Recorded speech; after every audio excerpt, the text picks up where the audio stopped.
Hey guys, welcome to Sacramento. Well, first of all, congrats to Robert's son. You know, you guys had me thinking of my high school career, twice getting third place. Still hurts to this day. I'll share that with you. Now, had my dad won 7 professional titles. Yep.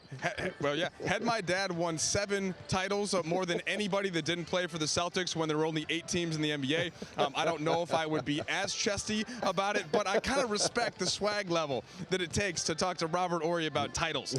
So respect to your son. I was thinking about that. Okay. Now, as we get to the game here tonight, Darvin Ham and his staff had a couple of days, which doesn't always happen in the NBA season, to take some extra preparation time for a team that they just played last week. Of course, they were off on Monday, had a practice on Tuesday, and then a shoot-around today in advance of this game. And just, I wondered what stood out the most as they broke down a game plan for an important game, not just in terms of the standings, but to kind of show the Kings, hey, you don't want to be swept by one team in the regular season. So here's Darvin Ham's primary takeaways from all that. Just the way we jumped out in the first quarter, didn't finish the quarter off well, and just kind of took our foot off the gas.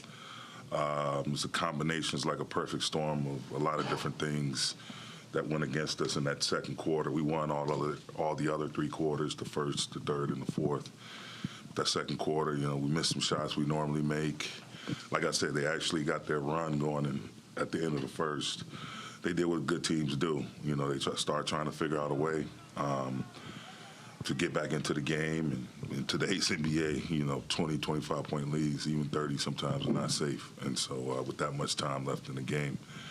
But, you know, all in all, had a couple guys get hot. You know, Davion Mitchell, he saw 3 threes go in that quarter. Malik, his constant attacks downhill, same with De'Aaron.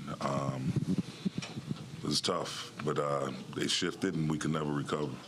Defensively, there are times where you've had AD, you know, up at the level of the screen or blitzing players like Fox or Monk. Sabonis obviously is still there. What has to happen to do that more on the back line? And are there certain guys that just need to do a certain job better? How does that scheme work for you? I mean, it's a little bit of both. You know, we talked about in our film both yesterday and particularly this morning in shoot-around about, you know, because so much goes through Sabonis, and knowing the difference between when it's off-ball screening actions and how you guard him in terms of, you know, your pressuring the ball, not allowing him to just quarterback and take the ball wherever he wants to take it.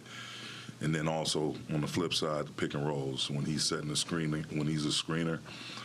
But knowing who he is screening for, you know, being up in the pick and roll when need be, encouraging our guys to mix in some unders on the ball handler, going under the screen. So it was just a little bit of everything. It's just not going to be one set recipe, and then shifts in activity off the ball is something we talk about heavily. And they cut guys through. You can't get caught up. You may be guarding a shooter that, you know, you lose track of where the ball is. You got to, you know, be going to the weak side defensively, still with vision on the ball, emptying out slow, what we call a slow lag with vision. And so it's a little bit of all of that. And guys just doing the work early, you know, starting with transition, being in position, someone declaring the ball, being loaded behind the ball. So then you build your defense from the interior to the exterior.